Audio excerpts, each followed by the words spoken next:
Come on.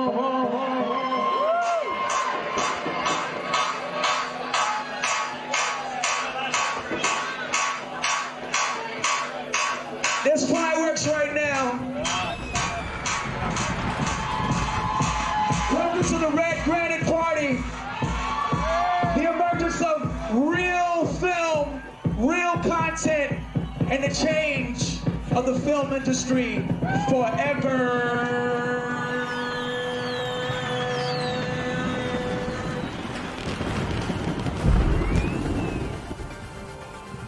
It was a very strange experience because it was the sort of equivalent of a big studio party. It was just this heaving mass of people and then stars everywhere. Right? You know, Leonardo DiCaprio was there, and then Kanye West comes on stage. And Jamie Foxx joins him, and they do Gold Digger.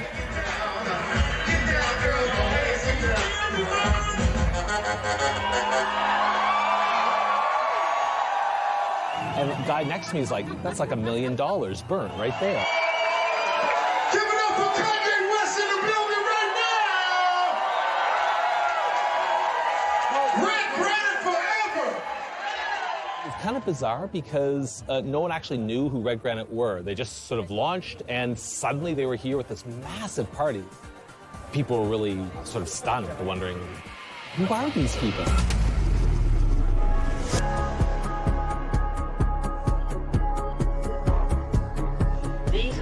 And their associates conspired to misappropriate and launder billions of dollars. Complex money laundering schemes and a web of opaque transactions, including high-end real estate in New York and Los Angeles. They used the money to pay gambling debts at Las Vegas casinos. The motion picture company used more than $100 million of that. They rented luxury yachts, a Park Laurel condo in New York City, and a townhouse. Assets that kleptocrats and other corrupt officials steal. Wire transfers totaling approximately $64 million. The funds were used to acquire nearly $100 million. People were defrauded on an enormous scale. Schemes whose tentacles reached around the world.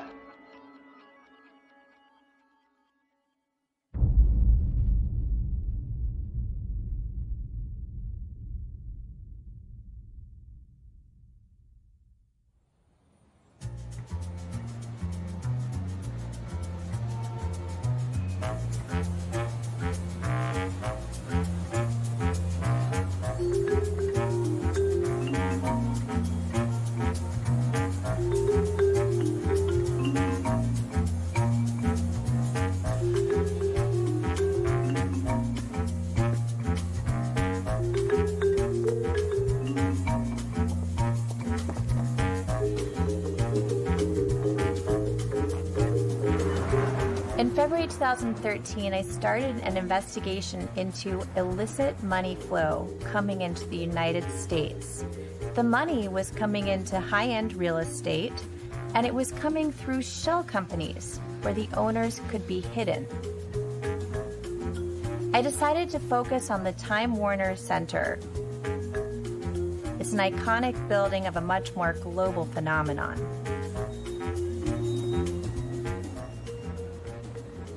A lot of the money the very rich have is invisible. You don't see people's bank accounts. But real estate is very visual.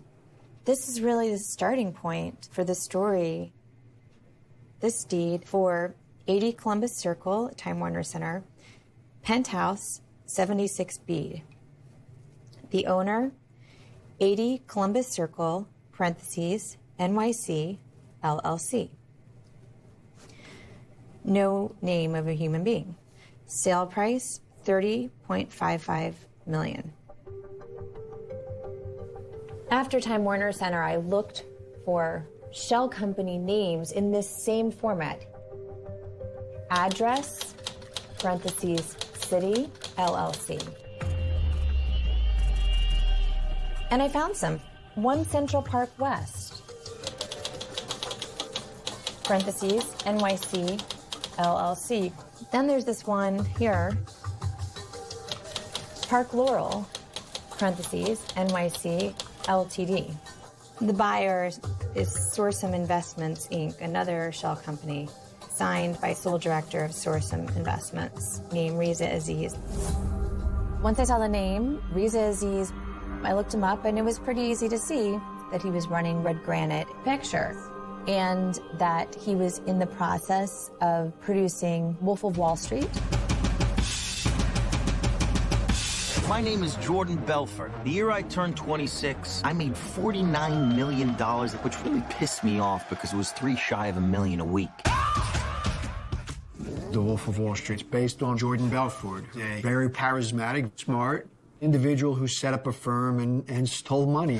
Nobody knows if the stock is going to go up, down, sideways, or in circles. You know what a Fugazi is? Oh, Fugazi, it's fake. He wired the money around the world as part of a disguise to hide it, and then used that money to acquire great wealth and toys that come with it. But there's nowhere to go, and there's no way to slow. The parallels between the Wolf of Wall Street story and Red Granite story, they're actually pretty stunning. It really is a very strange turn of events.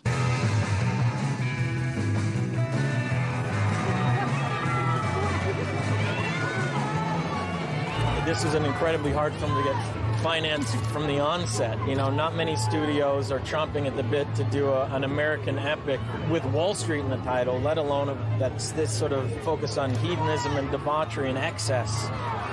And for that reason, I'm thankful to the people that we ran into in Red Granite that were willing to take a gamble on making a very adult American epic about, you know, the state of our culture. We're very excited, very, very excited. Riza Aziz was a mid-level banker at HSBC. This was not a high-level person who would have made tens of millions of dollars that you would need to see these movies. And Joey McFarlane, his partner at Red Granite, was from Kentucky, had had some random real estate deals in the Midwest, and then had worked as a talent booker. But again, not someone who was coming with tens of millions of dollars needed to see the movie.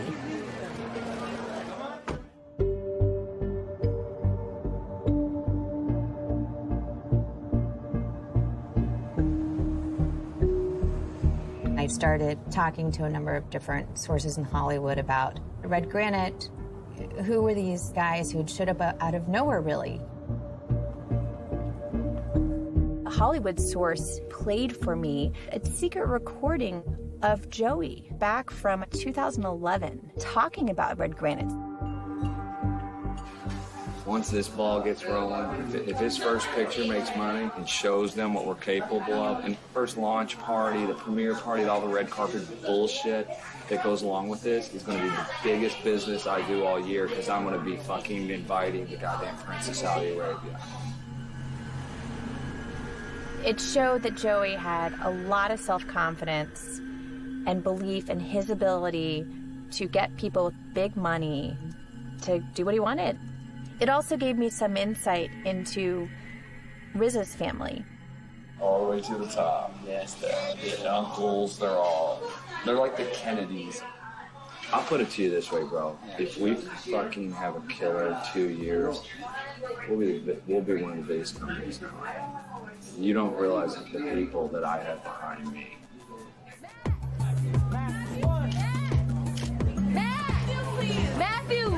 Matthew, please, please.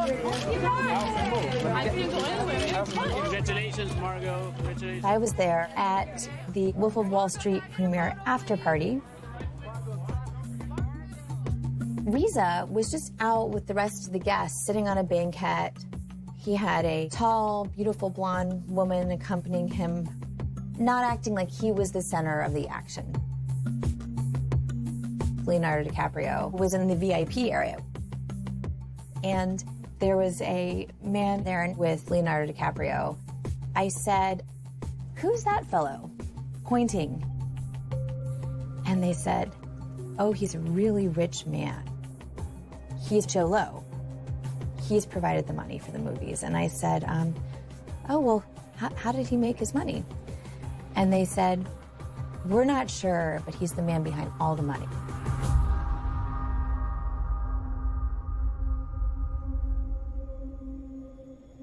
A very easy, quick Google search brought up the mysterious big spender of New York. And he had been covered a few years prior in the New York Post for spending so much money on the club scene.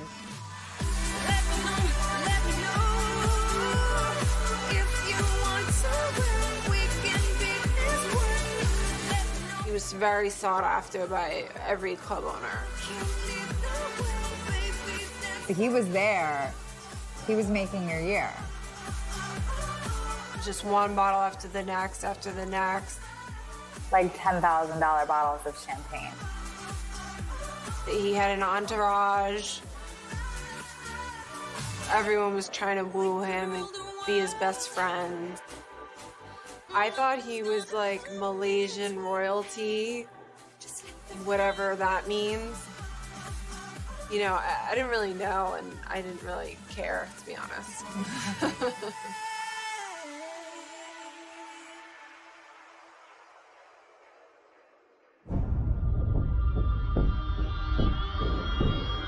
So 76B is one of the Time Warner penthouses that was purchased in 2011 for $30.5 million. Right up there, it's in the tower on the right, and it's on the left side of the tower.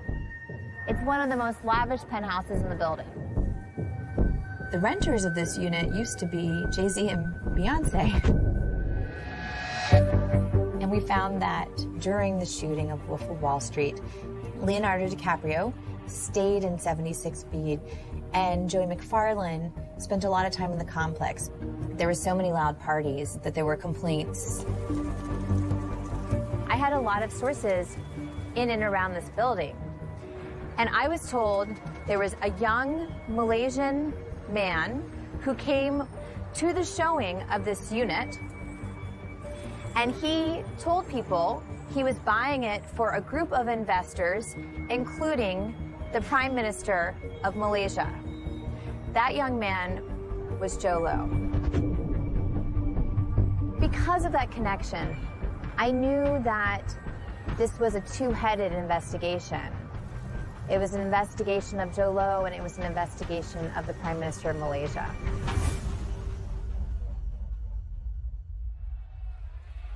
Duduk berbincang. Kita boleh selesaikan melalui saluran yang betul. Najib became Prime Minister in 2009.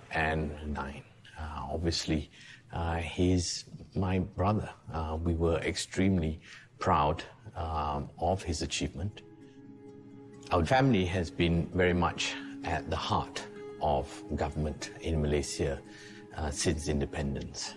Our late father became the second Prime Minister of Malaysia. We were extremely proud of what my father achieved, and we wanted his legacy to always be remembered correctly. Najib took on that mantle, and it was exciting in the early days. Tetapi bagi saya, I am a gentleman. Najib is a very interesting character. He had very modern ideas for Malaysia when he took power. He promoted himself as a moderate Muslim leader in the world, as a friend to America. So on that level, very modern. But having started out as a supposedly reformist figure, he ends up becoming a more and more authoritarian leader.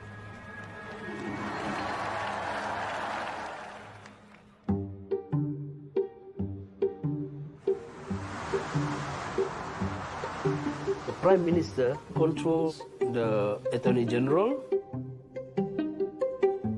the judiciary, the media, and the Election Commission. And we have been governed by the same political party since independence. One party for more than 60 years. This is a very undemocratic system of process. The Prime Minister and the wife of the Prime Minister, they are very, very funny characters.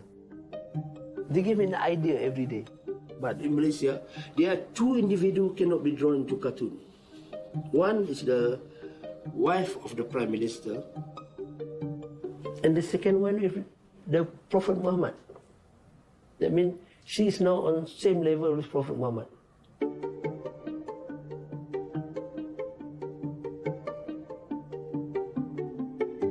Because of my cartoons, I'm facing 9 charges,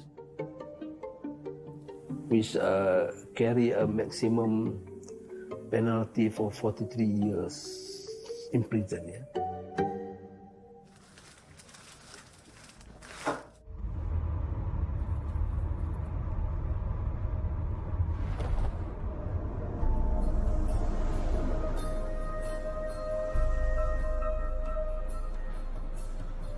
When I arrived in Malaysia, my luggage was lost. And when my luggage showed up, it was all ruffled through.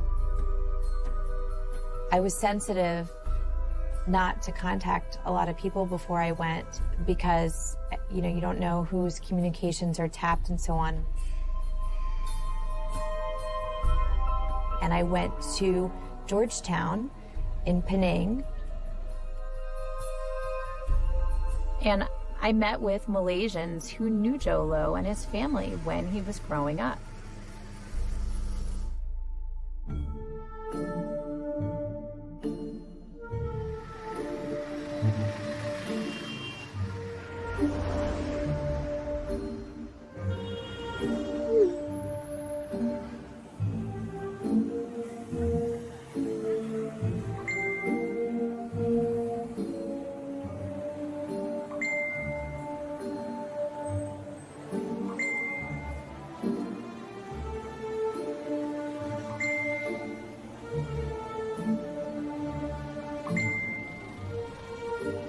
I found out that the Low family is a wealthy, but not extraordinarily rich family originally. They became much richer through Joe's activities. They had their ups and downs. He had falling outs with business partners. There was a renovation on their home there that ended up in a lawsuit over unpaid bills. Larry had split off from his company, and it was a bit of a depressed affluence. And Joe really became the Low family's hope for the future when he went off to Harrow.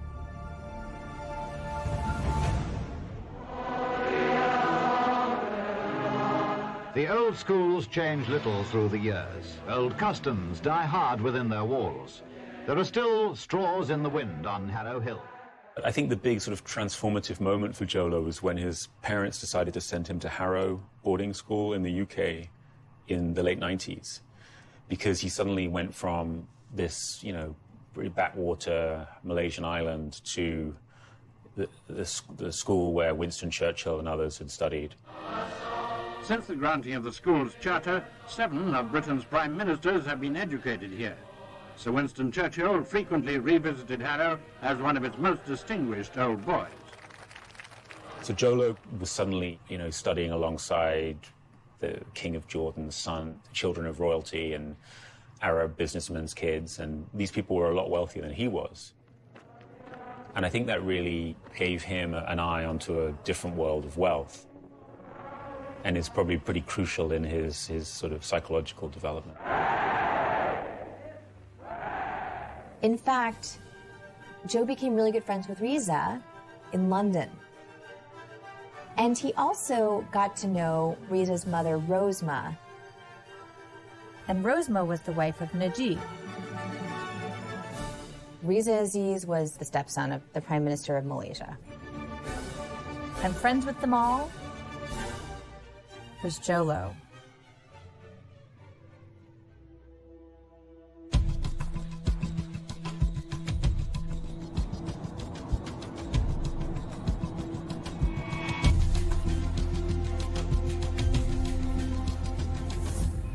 In September 2014, I wanted to see if Joe and Najib would meet up in New York. They were both in town during the United Nations General Assembly. My colleague Stephanie Saul and I staked out the Time Warner Center. Stephanie stood outside and would tell me when anyone was coming up. And I was upstairs in the lobby of the Mandarin Oriental.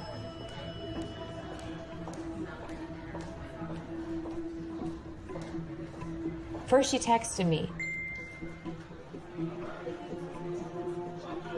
I stood at the ready at the elevator. Out he came.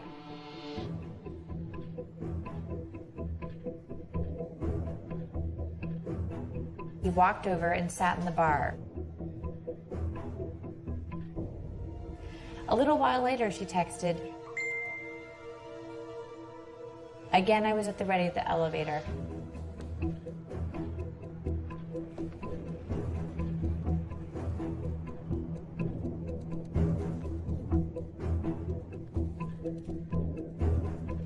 Najib walked around to the entrance to the hotel rooms. It was not more than 2 minutes. Joe stood up from the bar, walked over, and followed Najib up into the rooms. I asked Joe and Najib's representatives about this. They confirmed they had been up there meeting. They said it was a short social gathering. End of story. But, you know, a lot was going on right then in the story of 1MDB and this money trail, and I do wonder what they were talking about up there. When Najib Razak took over as the Prime Minister of Malaysia, he came up with this idea to set up an investment fund called 1MDB.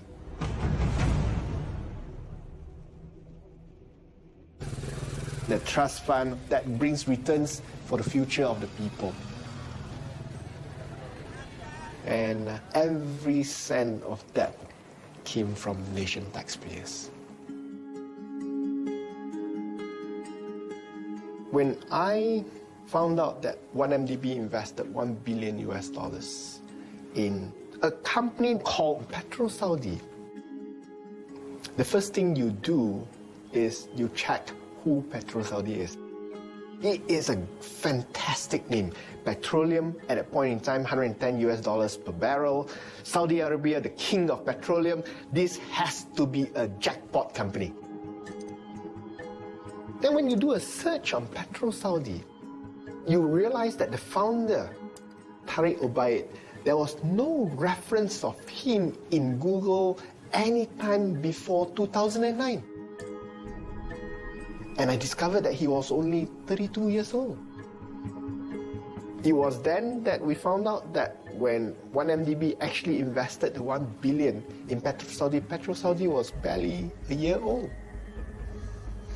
So all those little facts put together rang huge alarm bells that there's something fishy with this investment. And that's when I raised my first question in March 2010 in Parliament. Who guarantees this loan? They said PetroSaudi guarantees the loan. On the corporate guarantee, what is their paid-up capital? How much money do they have? What is their financial reserve? Can you show us the statement such that they can actually guarantee a $1 billion loan? Confidential.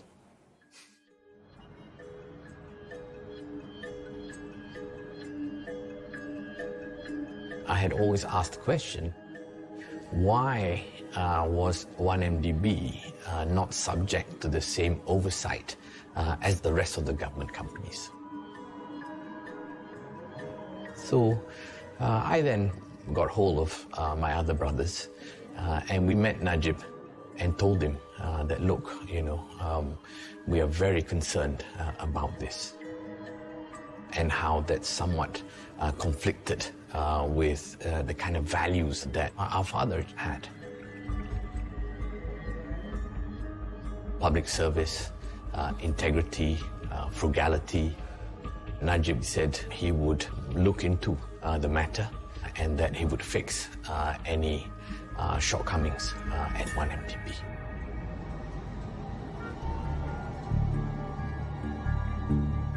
It came to my attention 1MDB had raised bonds, public debt, with Goldman Sachs.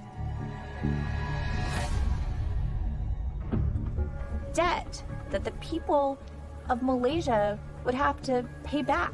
Goldman Sachs was being paid huge amounts. And anyone who's making atypically huge fees, you have to ask why.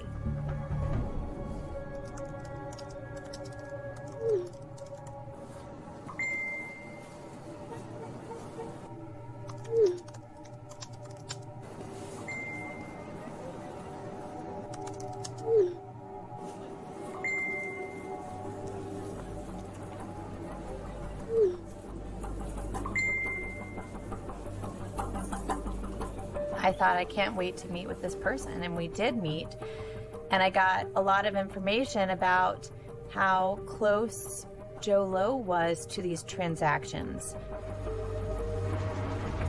Jho Low popped up on everything. He's secretly getting consulting fees from 1MDB. He's in the VIP area at the Wolf of Wall Street after party, and he's thanked in the credits. Joe and Riza passing money between them behind shell companies and real estate. And so the very tight connection between Jho Low and the Prime Minister's family and the Malaysian people's money was becoming very clear. And they were each pieces in a puzzle, and I put this whole puzzle together.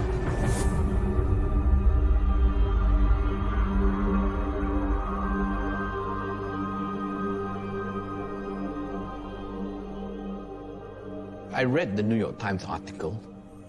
I was shocked, but also extremely embarrassed. I didn't know Jho Low. I think I shook his hand a couple of times, but I didn't know him. But the idea that he was in some way linked to my brother and potentially spending Malaysian taxpayers' money really disgusted me.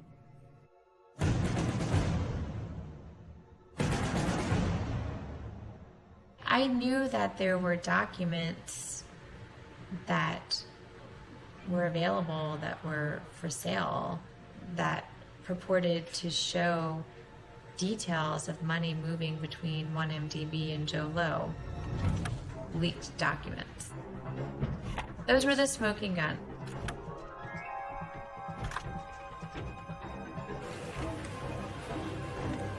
This is a triumph of journalism, of different parties working together around the world to uncover this massive, massive scandal. The work done by the New York Times, online whistleblower, Sarawak Report, and of course in Malaysia you have the Age publications who got into trouble with the authorities. We will not apologize because we have not done anything wrong. Okay? We stand by everything we have published. And I would like to add one thing. None of the article we have published has been challenged. The Sarawak Report came out with this bombshell in February of 2015. $700 million had been taken from the fund under the guise of being sent to a joint venture with a Saudi Arabian oil company. When Sarawak Report first published the joint venture agreement between 1MDB and PetroSaudi, it was explosive.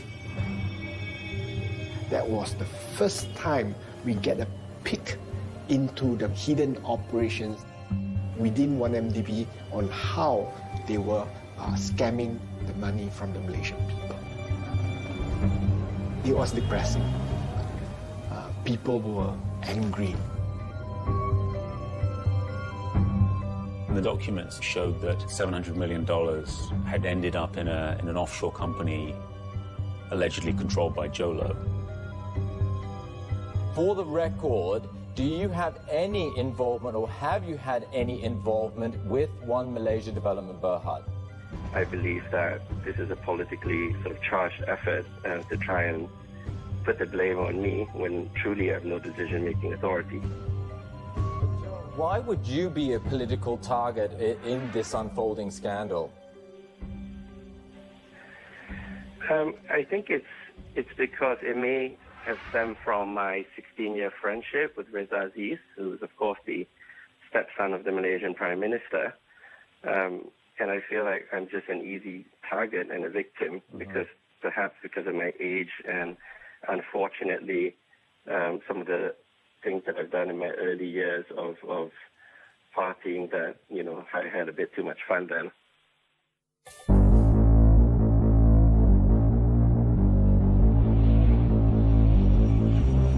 The Jolo birthday party was a spectacle in every sense. They had hired at least 250 of the most gorgeous-looking models from all over America to be cocktail waitresses at this party. And they were all identically dressed in red. They made a stunning visual impact. And all of them were walking around with magnums of Cristal.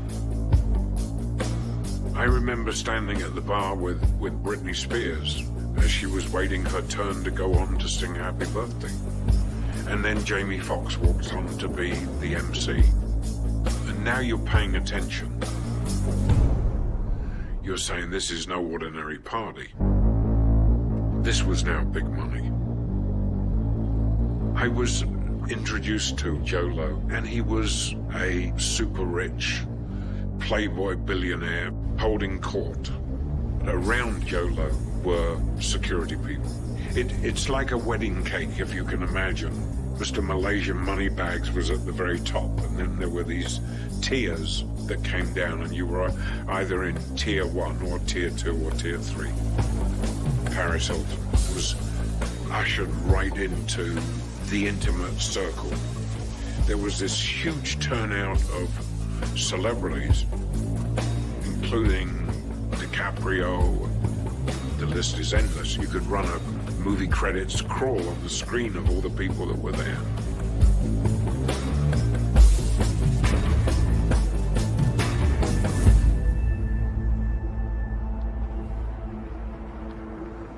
This was the entrance to the party.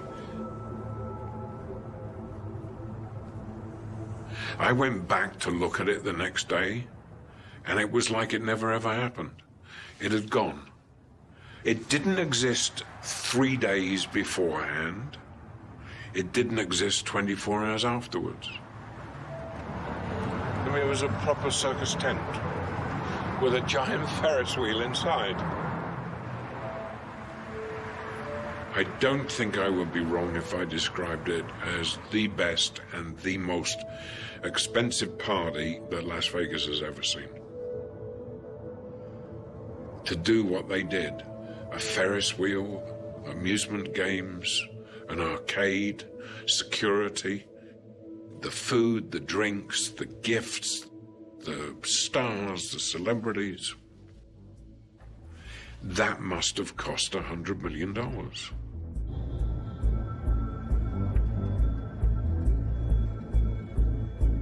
In the end, none of it really made sense. If somebody is spending that kind of money, that freely, it cannot have come from legitimate sources.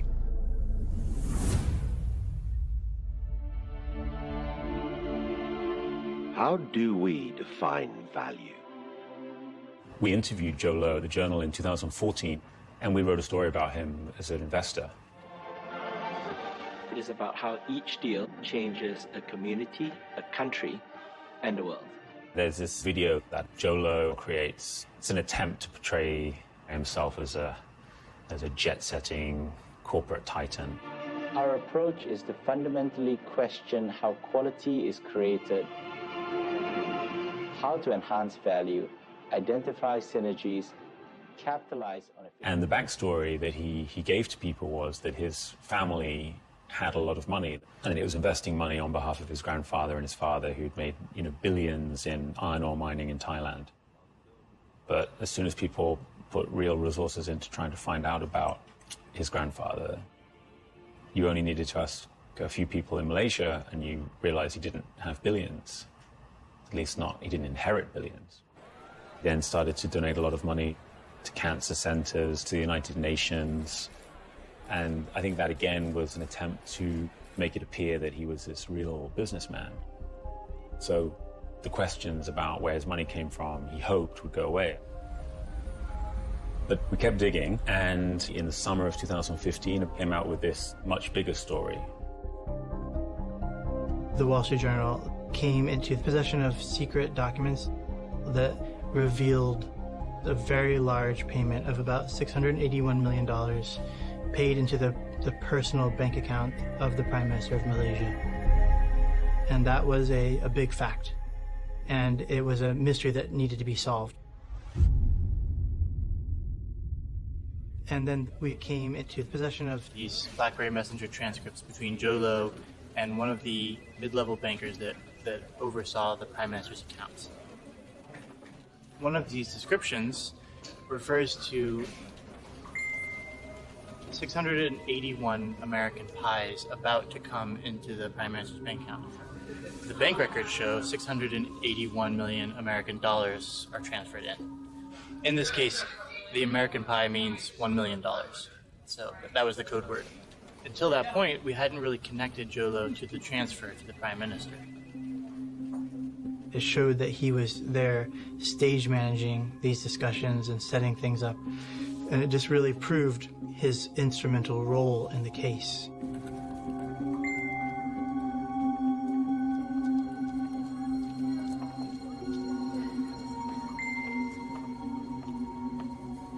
He's asking bankers at AmBank, a bank that he used and the Prime Minister used, to do things so compliance cannot see.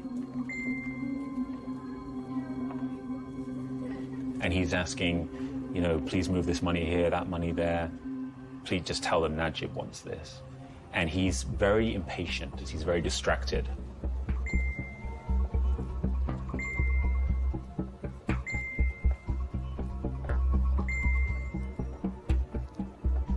I'd say from reading the BlackBerry messages, the general impression you get is that Jho Low is cutting a lot of corners.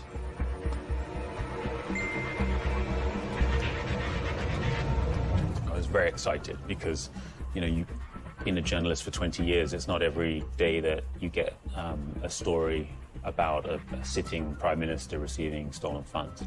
We wanted to make sure that we upheld very high standards in reporting it, and we're obviously getting pushback from the Prime Minister's office saying, well, you know, this is not true. So very nervous to make sure that we were reporting it. You know, everything was 100% correct. You can't make mistakes on these kinds of stories. I happened to be on holiday in LA, and over breakfast I picked up the Wall Street Journal, and I was stunned. Well, a shocking development and allegations for the first time directly linking the Prime Minister to the 1MDB scandal. 681 million US dollars. Yeah, I fell off my chair, to be honest. This was now becoming an international story. That was the magnitude of what was happening. Prime Minister, you look happy. Can I ask you, sir, why you haven't resigned over personal involvement in a corruption scandal of global proportions, sir? Are you going to resign, Prime Minister?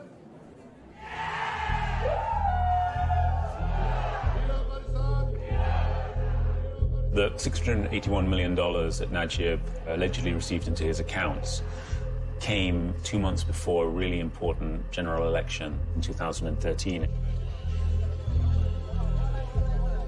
It certainly looked like 1MDB had been a political slush fund, a way that he could spend money and get re-elected. I remember what happened during the 13th general elections, and we were wondering where all this money was coming from that was being poured into various constituencies. There was money being given away. There's vote buying in many respects. 1MDB is people's money, which is why it's very irksome that they would use the people's money to ensure their own victory.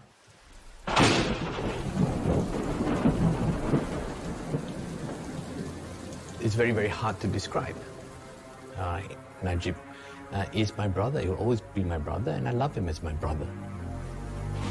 We are a close-knit family, but it seemed to me that his promise that he would look into it and make sure there was no impropriety at 1MDB was not happening.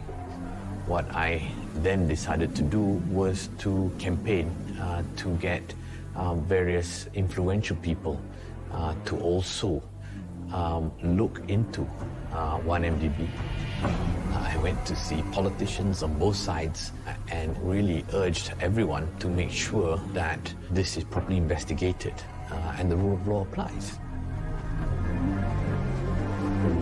In the summer of 2015, the Central Bank, the Attorney General, the Anti-Corruption Commission were trying to investigate 1MDB and find out what had been going on. As police raided the offices of Malaysian State Investment Fund 1MDB on Wednesday, members of the Prime Minister's political party appeared to be closing ranks behind him. The Wall Street Journal is alleging investigators at the fund found transfers of almost $700 million to Najib Razak's bank account. What we believe happened is that the Attorney General was preparing a draft arrest warrant for Najib, and as the document was being prepared, the Prime Minister decided to remove the Attorney General, who was investigating 1MDB. Suddenly there was a clampdown on 1MDB investigations. The Edge editor was held overnight. The Edge was suspended for, I think, a few weeks. And at that time, I began to also fear for my safety.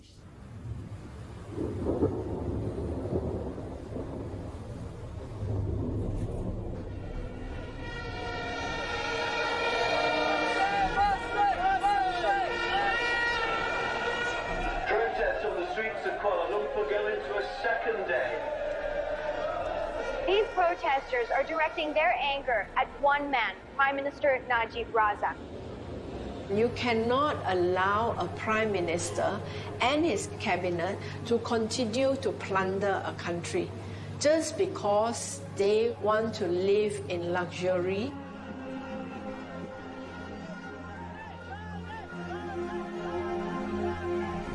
This scandal will affect our basic services. Cutbacks in the health services, cutbacks in education, cutback in terms of the quality of our transport. The cutback is a result of the corruption. You know, these people who are supposed to be our leaders just do not care. Whereas the rest of the population are more concerned with whether they can actually put food on the table.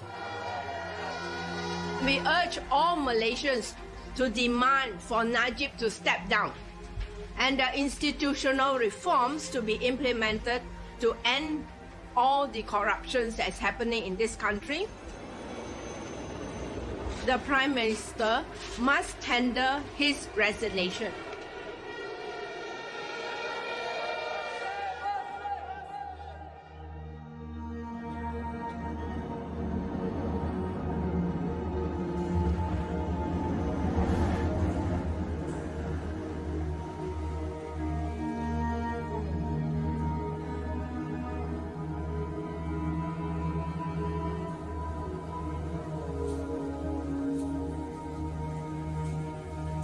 Jadi perkara yang paling membuatkan saya agak terkesan dan juga marah berkenaan dengan penyalahgunaan dana 1MDB yang telah menghasilkan satu filem The Wolf of Wall Street.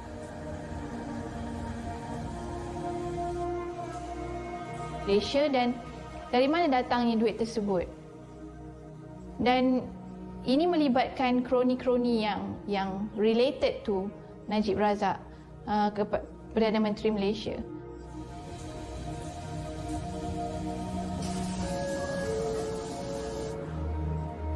Jadi adakah duit tersebut adalah hasil tabungan mereka daripada kecil ataupun sememangnya sudah tentu 1MDB punya duit daripada rakyat Malaysia?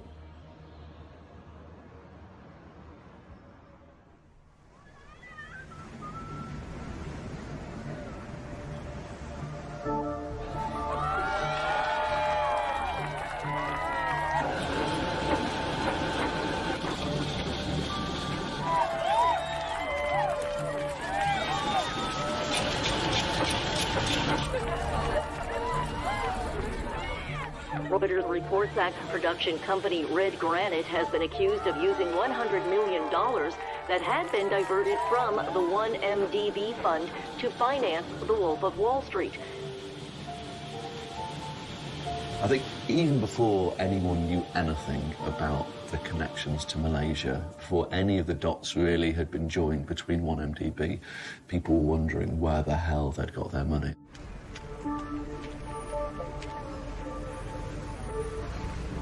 Yes, this is Alex from The Hollywood Reporter. How are you doing?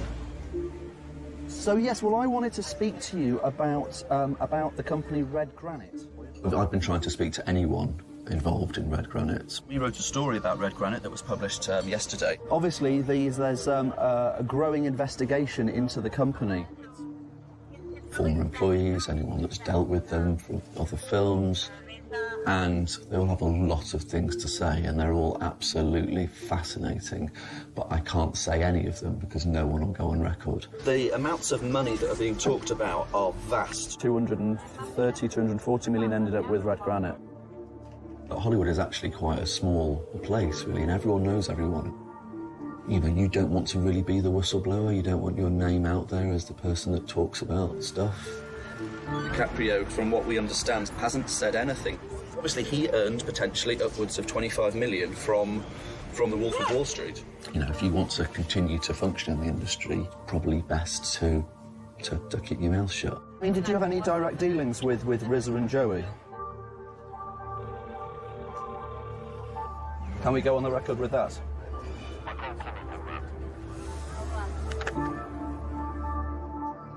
But Leonardo DiCaprio was Martin Scorsese. They're the biggest filmmakers on the planet. They make award-winning, Oscar-winning films. People love them. How long before they say, we didn't know, or, oh God, this is terrible, we should never have done this?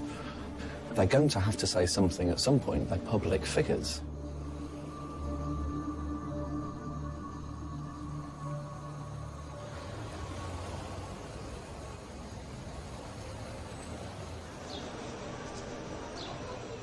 So we're going to get the lead opposition figures of Malaysia and get their reaction.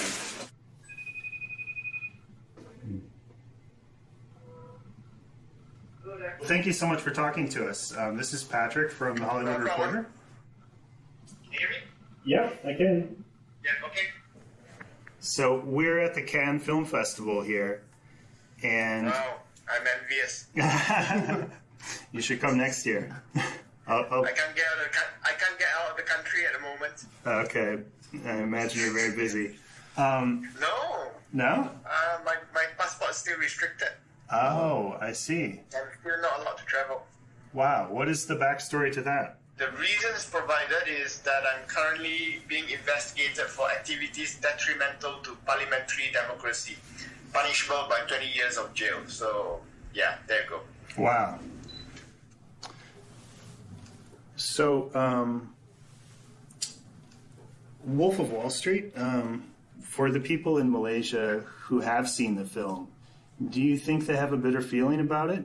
The feeling is that the entire film is a parody of exactly what's happening with NSDP. Financial crime, using complicated instruments, global financial institutions, international money laundering are all present in 1MDB itself. And with Jolo and Rizza Aziz's name prominently displayed in the Wolves of Wall Street, it appears as if they are laughing at Malaysians.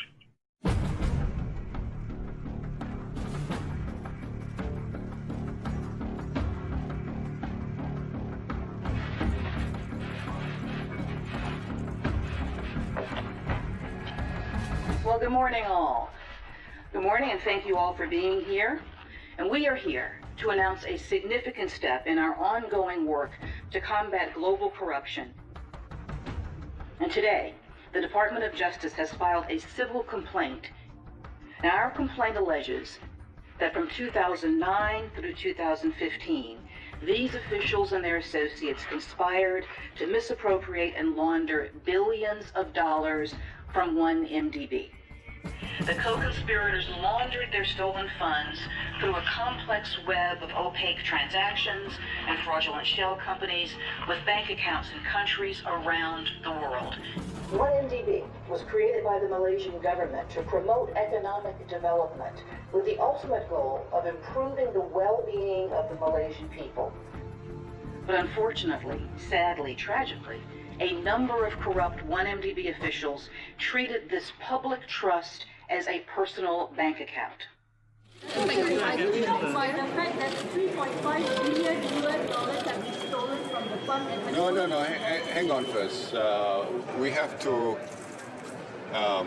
establish the facts first, yeah? And this is a civil action. This is not a criminal action. But I want to say categorically that we are serious about good governance. All right, thank you. Secretary Najib Tun Razak said the government will give its full cooperation to international parties investigating issues surrounding 1MDB.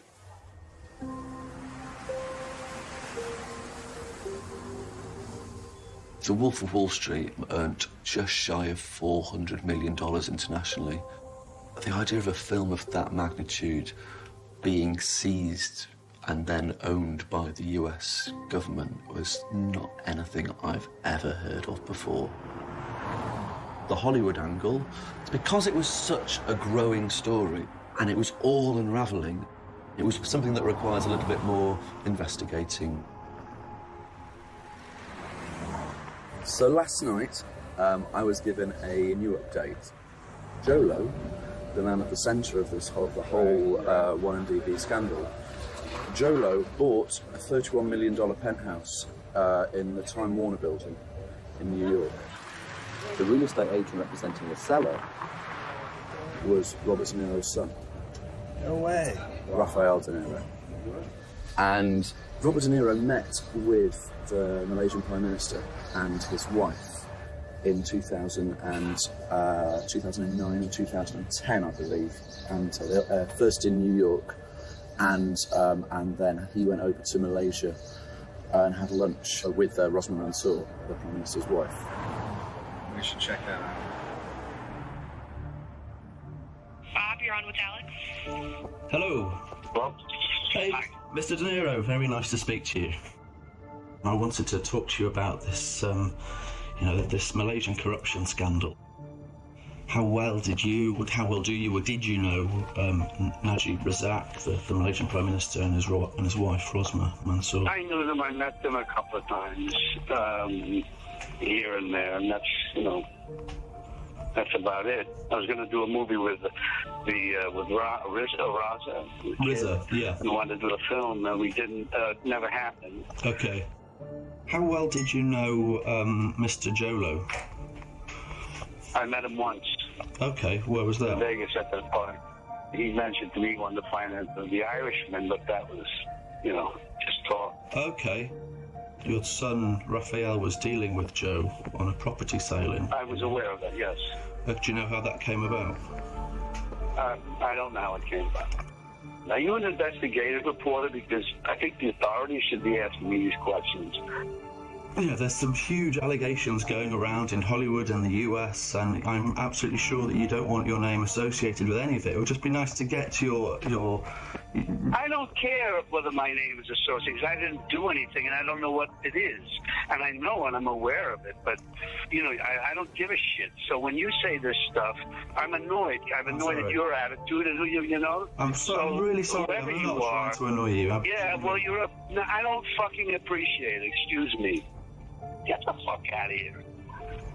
Goodbye.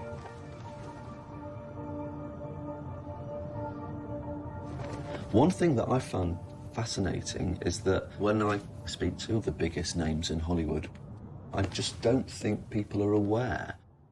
No one actually then, they go, oh God, yeah, we heard about that scandal maybe, but then they don't turn and look at its actual effects in the country that it's hurt the most.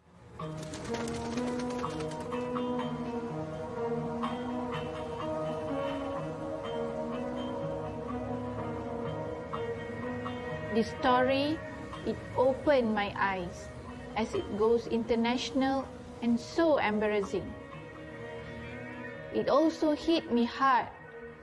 Small country like Malaysia now known because of global corruption. It drives my eagerness to know and explore more about Malaysia's political landscape. Dari situ mindset ataupun perkembangan pemikiran saya tentang ahli politik mula berubah, dan dari situ saya mulai sedar bahawa dunia politik ini tak semestinya semuanya smooth dan baik-baik saja, tetapi boleh juga terjebak kepada corruption. Yeah. All of the questions of 1MDB have been left unanswered until now. I don't understand why the Prime Minister acts as if nothing happened.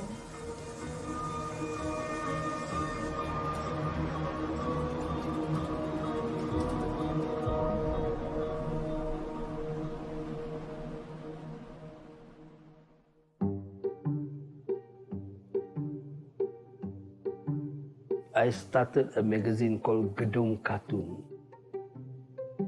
It is 100% political cartoon where we talk about issues like corruption.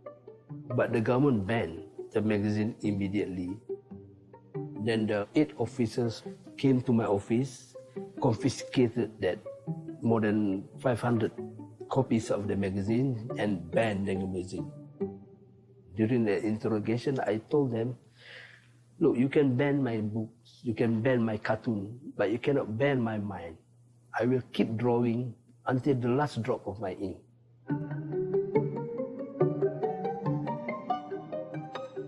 But after the 1MDB scandal in Malaysia, I am not sure whether I am the one who's going to end up in prison or the Prime Minister and the wife. I'm lucky to have her actually. She's very cartoonable.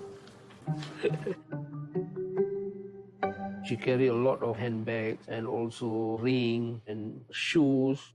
People call her Imelda Marcos of Malaysia or Imelda Rosmah. She like to shop. Najib had a credit card and he'd spent $130,000 in a Chanel store in Honolulu. And we knew from the documents we had that this credit card was being funded by 1MDB money when they were in the Chanel and trying to make a purchase. There was some problem with the credit card, and Najib communicated with Joe to let him know that via BlackBerry messages, because Joe was running Najib's account.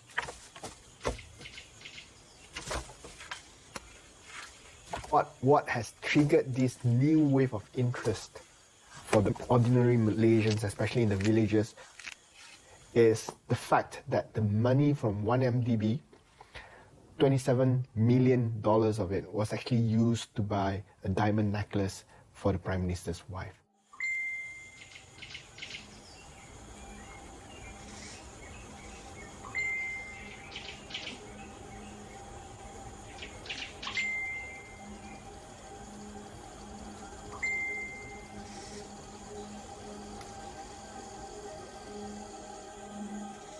With 1MDB money, they bought a diamond, 22 carat, $27 million for the wife of the Prime Minister.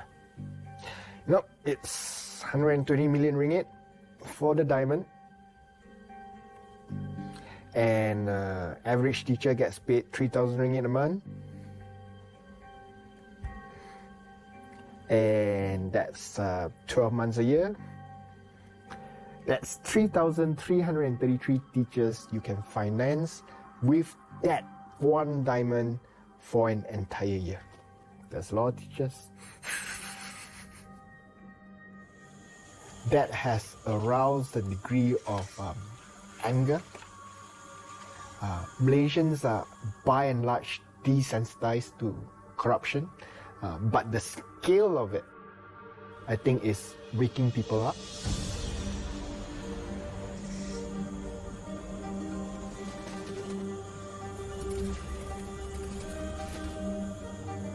Mestilah kita rasa malu kan. Kau bayangkan kalau rumah kau masuk, lepas tu tiba-tiba pertama kali saya berbincang rakan-rakan mahasiswa dan juga anak muda. Orang kata tak boleh demo-demo ni kan, macam ganas sangat. Itulah kita. Tapi sampai mana mesej tu boleh sampai kan? Dan seterusnya kami bersepakat untuk adakan satu aksi untuk menyampaikan mesej ini kepada lebih ramai rakyat Malaysia, menjalankan satu demonstrasi. The Malaysian people were defrauded on an enormous scale.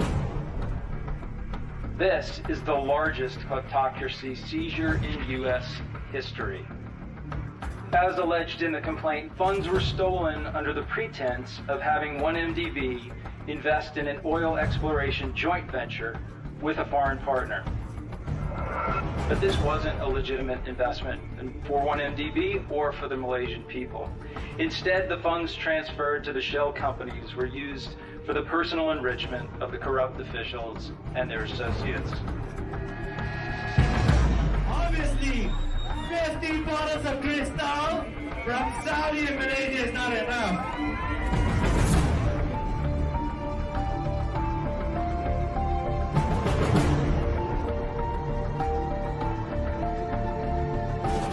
Guess what? We got a lot of shit coming from Saudi and Malaysia. We got 100 bottles of Cristal for everyone. Jolo, I see you, Jolo. Got Leo at my party, taking shots, never solo. Grade A chorizo, followed by Steve as miso, loco, so loco, so loco, so loco, so mastizo. They used the money to pay gambling debts at Las Vegas casinos.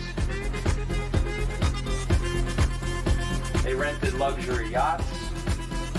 Among the purchases was a Bombardier jet with a purchase price of about $35 million.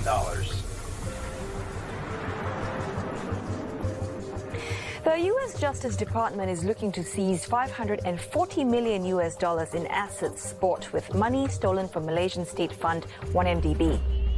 Among the assets are jewellery worth millions of dollars gifted to model Miranda Kerr, and artworks by Picasso and Basquiat, gifts to actor Leonardo DiCaprio. Joe Low has allegedly embezzled hundreds of millions of dollars from 1MDB to support a luxurious lifestyle and buy such extravagant gifts. A spokesperson for DiCaprio said he will support all efforts to assure that justice is done. They spent millions on property, some of which is subject to seizure and forfeiture based on the complaint filed today.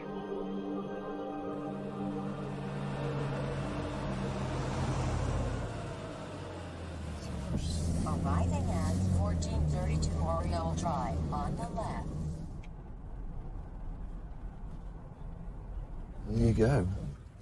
This is the mansion that Jolo bought for himself as a little treat in 2012 for about $39 million. It's mentioned in the Justice Department rulings as one of the mansions that he bought with allegedly stolen Malaysian money. And it's quite a vast palace of a house, just round the corner from his good friend Leonardo DiCaprio. Did he ever actually live in it? I mean, He moved furniture into it. There's furniture in there now. Really? But no, he had a big Oscar party when he first bought it because some of the neighbors went. Oh, okay. Told me they were up there. Right. looked around, thought it was great. Yeah? Yeah, they got to rub elbows with Leo and his other neighbors. And You haven't ever seen him, have you? no, nobody's seen him in 2 years, apparently. Yeah. Why, are you looking for him? Yeah, well, go ask Leo. I'm sure he knows. He's probably hiding in Leo's basement.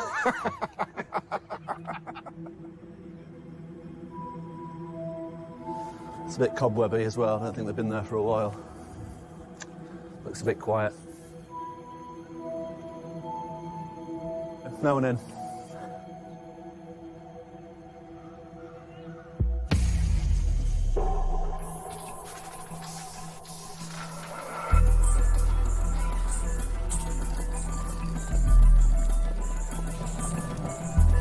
Well, we don't have full visibility on what Jolo's doing right now. And he's certainly sort of gone under the radar. Got the number of this guy, right, who probably was there. So I'm gonna call him. But I'm just trying to like work out when to do it because I don't want to. I mean, it could. You know what I mean? There's a certain amount of risk associated with it, right? I'm just going to try to find equanimity. The boat is believed to be owned by Jolo through an offshore company. Now we know that his boat was over at the marina, but it's left. Where the hell is Jolo? Where is Jolo? I don't know where Jolo is. Do you know where Jolo is? Nobody knows where. Well, do you have any information about where he is? Well, to me, the safest place for him is Malaysia itself. Uh-huh. Why is that? Just think of it, right? You know, you have the keys to the kingdom, and where will you keep your person locked up, okay? In the place where you are most secure. Right. So you think the government of Malaysia is hiding Jolo? Look, I'm not saying, I'm just asking a question. No, I understand. Where is the main character of this whole drama? The local guys told us that the Equanimity, Jolo's boat's out there. If you look over there, I guess that's Yama Point, and it's a kilometre or two off of that out at sea. You can't see it so easily from the mainland, and I guess the headland here is all forested, so it's a pretty secluded spot. They've got that there. So we think it's sort of trying to sort of hide in plain sight so that no one really knows what's going on. A bunch of skiffs have been going out, and a captain came from the boat yesterday, and they've been taking provisions out there. I'm no yacht expert, but it's certainly a super yacht. It has a launch pad for a helicopter, multi-decks. I think it's like 180 feet, and I think it has a crew of 30 people. So it's definitely a yacht that you would notice.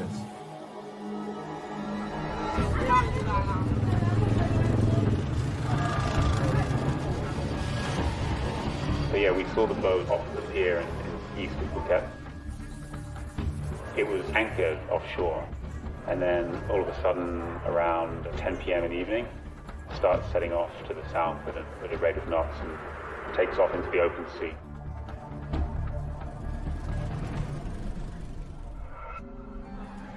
This is a marine tracker. You can see all the boats moving around in real time, and looks like the boat's gone around the southern tip of Phuket and was doing 12 knots, which is, you know, fairly fast speed.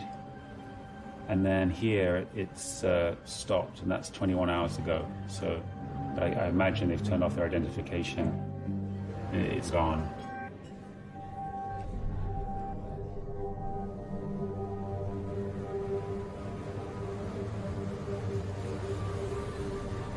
We as the young generation have to do something, rise up. Mahasiswa adalah sebagai third force kepada pembangkang maupun kerajaan, tetapi menjadi ejen sembaimbang kepada kedua-duanya. Sebelum rally berlangsung, kami pastikan persiapan-persiapan untuk kita berkumpul, selamat ataupun tidak, urgent arrest, memastikan perjalanan demonstrasi itu berlangsung secara aman.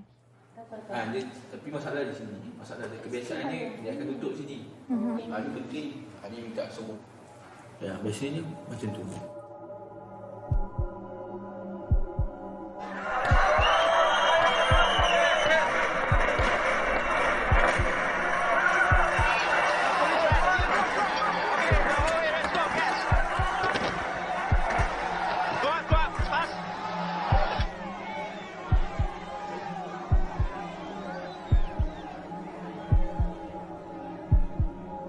I saw the violence with my own eyes. So I know the risk.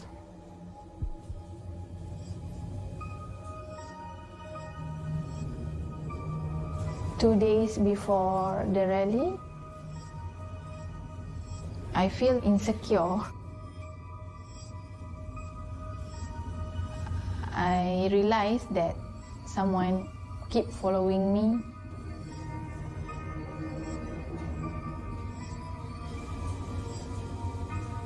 When I organizing student meeting, they keep the company at the back. I hope that I will be safe until the rally.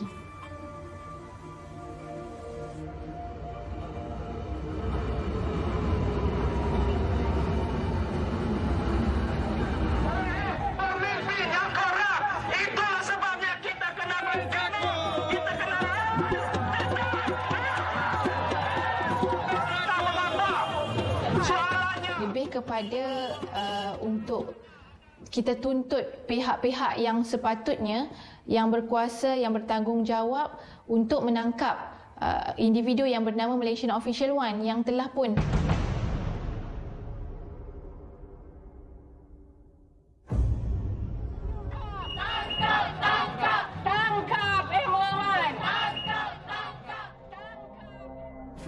Thank you. Prime Minister Najib helped set up one IMDb in 2009, and he does not seem to be named in any of the court documents that you filed today. Would you rule out implicating him in any of your future investigations or court filings? We don't have a specific comment on anyone who hasn't been named so far. We are essentially describing the tracing of the assets, the use of the funds, and who was involved in the transactions. everyone knows who is Malaysian Official One.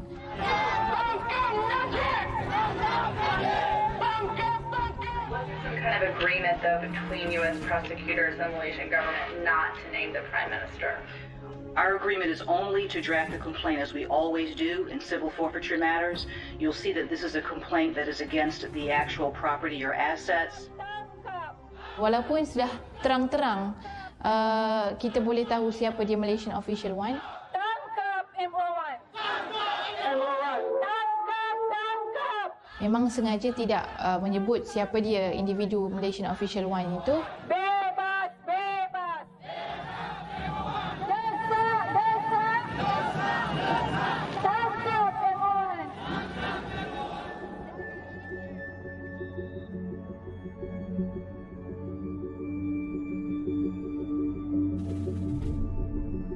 In October of 2015, my LA field office joined the investigation, specifically focusing on Riza Aziz and Red Granite Pictures. The real question is this: was all this legal? Absolutely fucking not. Approximately $238 million was wired to Red Granite Capital in Singapore, an entity controlled by Aziz. This money was then used to fund Red Granite Pictures' operations, including the production of the film The Wolf of Wall Street. If it's proven that in fact the money was embezzled from the government of Malaysia, transferred around the world, and ultimately went into the funding of a movie about the story of a man who stole money and moved it around the world, that's the ultimate irony. The parallels between Jolo and Jordan Belfort in The Wolf of Wall Street are amazing. In the early days, very disciplined, very creative, very charismatic. But unfortunately, I think the intoxication of power and wealth, it led him on a very deadly path.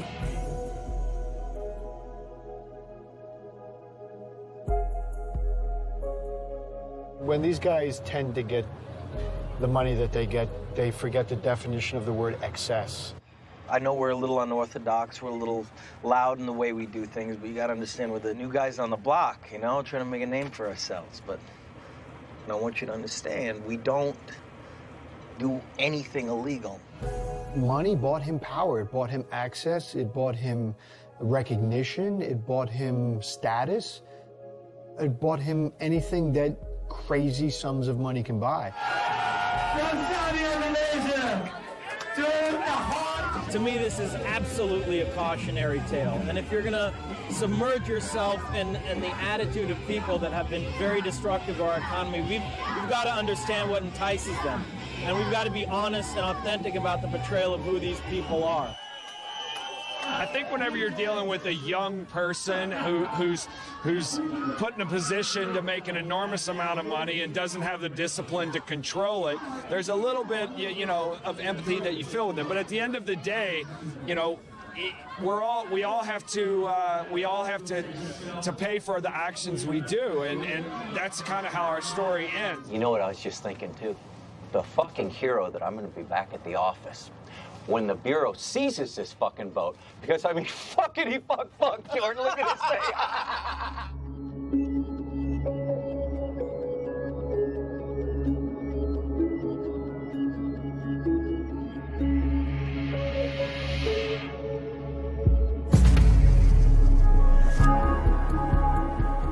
We will not allow the massive, brazen, and blatant diversion of billions of dollars from 1MDB and the alleged laundering of those funds through U.S. financial institutions to continue.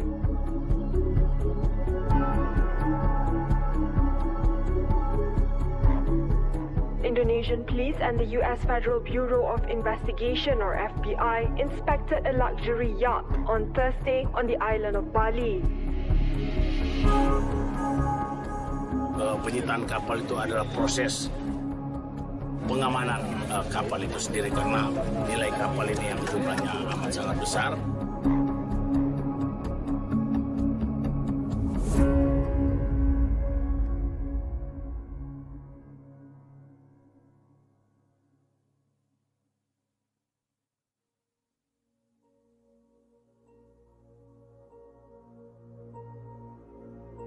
There categorically would not have been a 1MDB scandal without Jolo.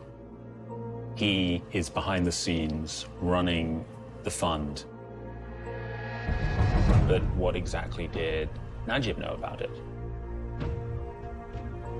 It's unclear, and more reporting needs to be done about exactly what did he know about billions that investigators are looking into.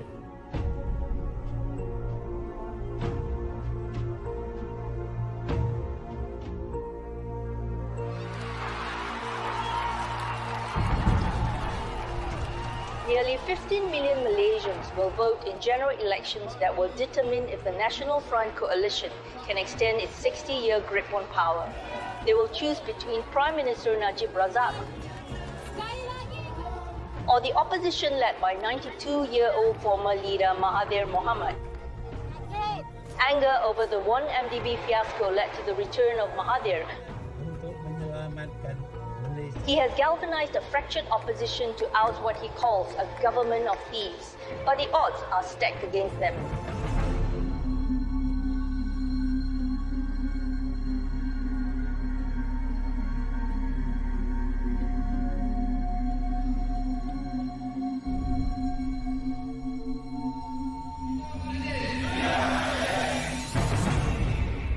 Well, against the odds, Malaysia's former ruler Mahathir Mohamad is once again set to take control.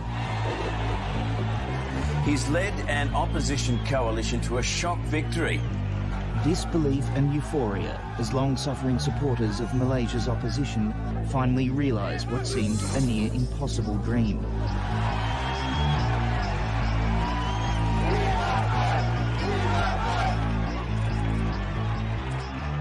accept the verdict of the people.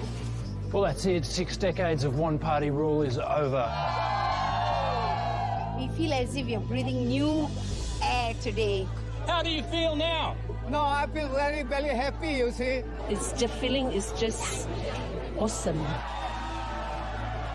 For Malaysia, I was very happy because it was going to happen peacefully, and I was very proud of my country.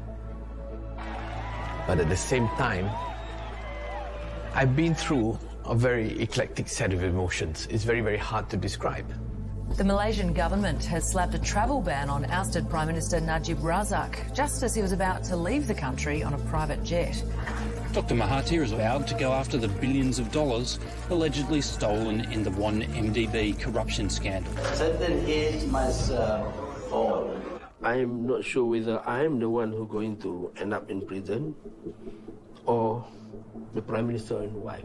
Tangkap Imran! Tangkap!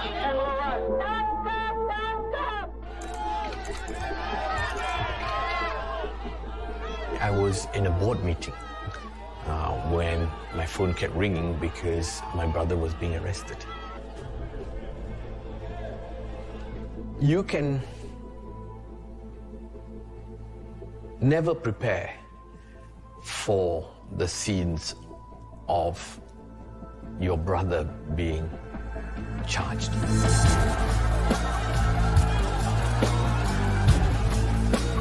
It was painful to watch. I felt very sad. I felt very sad for him. I felt especially sad for my mother.